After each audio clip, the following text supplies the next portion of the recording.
பாரத் மாதா கி. தமிழக பள்ளி கல்வித்துறை அமைச்சர் அவருடைய சொந்த மாவட்டம் திருச்சி மாவட்டம்.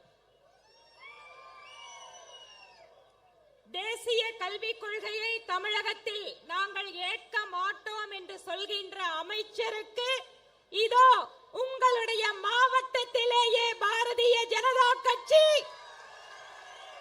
எங்கள் ஆதரவை காட்டுகிறோம் என்று இங்கு குழுமி இருக்கக்கூடிய பாரதிய ஜனதா கட்சியினுடைய அத்தனை சொந்தங்களுக்கும் இந்த கூட்டத்திற்கு தலைமை வகித்துக் கொண்டிருக்கக்கூடிய இந்த பகுதியினுடைய பெருங்கோட்ட பொறுப்பாளர் மாநில பொதுச் செயலாளர் அன்பு சகோதரர் கருப்பு முருகானந்தம் அவர்களுக்கும்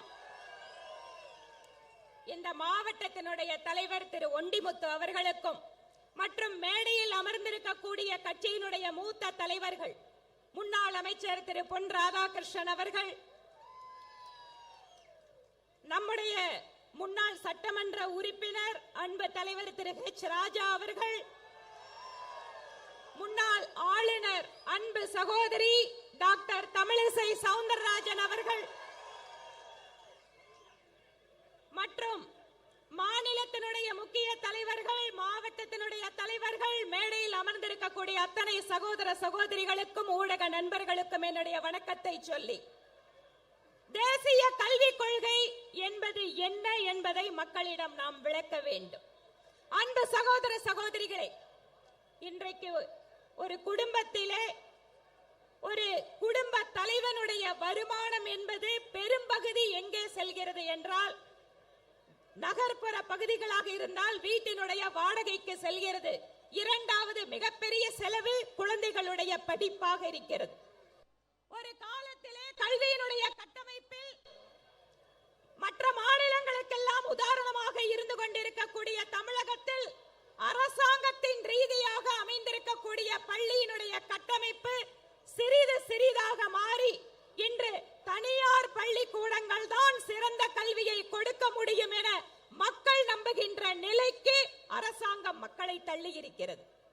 இந்த நிலைமையை மாற்ற வேண்டும்.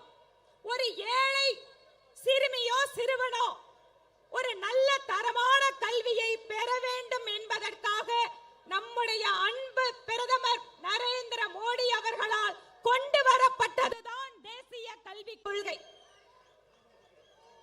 ஏழை எளிய மக்கள், கிராமப்புறத்தில் இருக்கக்கூடிய அந்த பொருளாதாரத்தில் பின்தங்கிய குழந்தைகள் கூட நல்ல தரமான கல்வியை பெற வேண்டும் என்பதற்காக பல்வேறு கருத்துக்களை உள்ளடக்கி கொண்டு வரப்பட்டதுதான் தேசிய கல்விக் கொள்கை.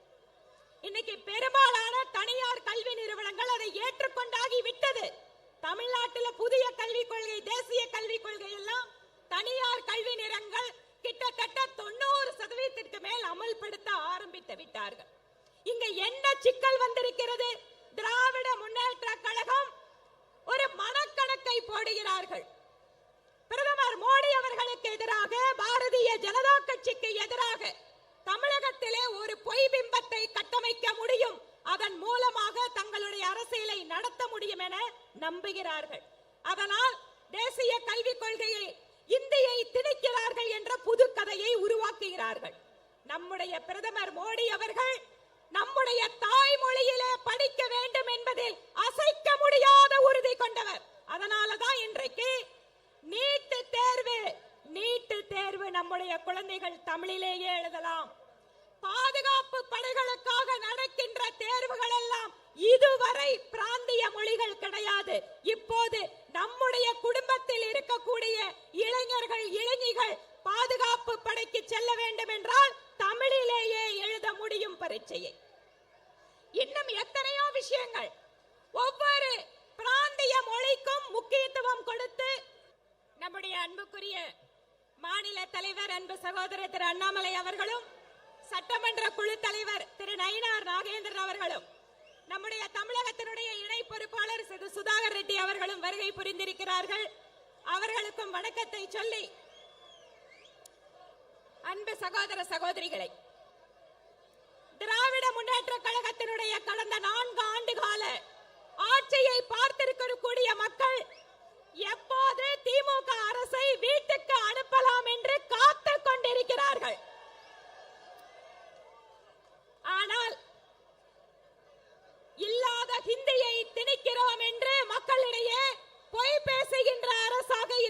கொண்டிருக்கிறது. ஒவ்வொரு துறையிலேயும் ஊழல் நடைபெற்றுக் கொண்டிருக்கிறது. மத்திய அமலாக்கத்துறை 1000 கோடி ரூபாய் அளவிற்கு டாஸ்மாகிலே ஊழல் என்று அறிக்கை கொடுக்கிறது. என்ன நினைக்கிறாங்க? 1000 ரூபாயை பெண்களுக்கு கொடுத்து விட்டால் டாஸ்மாகிலே 1000 கோடியை மக்கள் மறந்து விடுவார்கள் என்று நினைக்கிறார்கள். தமிழகத்தினுடைய மக்கள் ஏமாளிகள் அல்ல. இன்று ஒவ்வொரு இடத்திலேயும் தமிழக பாரதிய ஜனதா கட்சியினுடைய தொண்டர்கள் 2 விஷயங்களுக்காக தெருவிலே நின்று கொண்டிருக்கிறார்கள். ஒன்று, தமிழகத்திலே தேசிய கல்விக் கொள்கையை அமல்படுத்த வேண்டும்.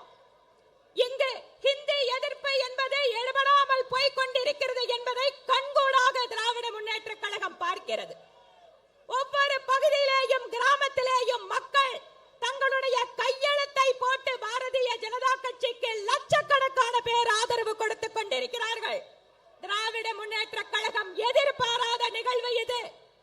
1000 கோடி ரூபாய் ஊழலுக்கு எதிராக கட்சியினுடைய போராட்டத்திற்கு இன்று ஆயிரக்கணக்கான மக்கள் தாங்களாக முன்வந்து ஆதரவு கொடுத்து போராட்ட களத்திலே நிற்கிறார்கள். இன்னும் 1 வருட காலம், 1 வருஷம் கூட இல்ல, இந்த 1 வருஷம் கூட இல்லாத அரசாங்கம் எப்படியாவது தமிழை சொல்லி தொகுதி மறுவரை என்று இல்லாத விஷயத்தை திசை திருப்பி ஏதாவது ஒரு நாடகத்தை நடத்தி மக்களை ஏமாற்ற முடியுமா என்று பார்க்கிறார்கள். நிச்சயம் அது நடக்க போவதில்லை. 2023 தேசிய ஜனநாயக கூட்டணி தமிழகத்தில் ஆட்சி அமைக்கின்ற பொழுது இந்த தேசிய கல்வி கொள்கை என்பது இங்கு அமல்படுத்தப்படும் என்பதை அதை கண்ணை காண்பதற்காக இங்கு நாம் கூடிக்கொண்டிருக்கிறோம். நம்முடைய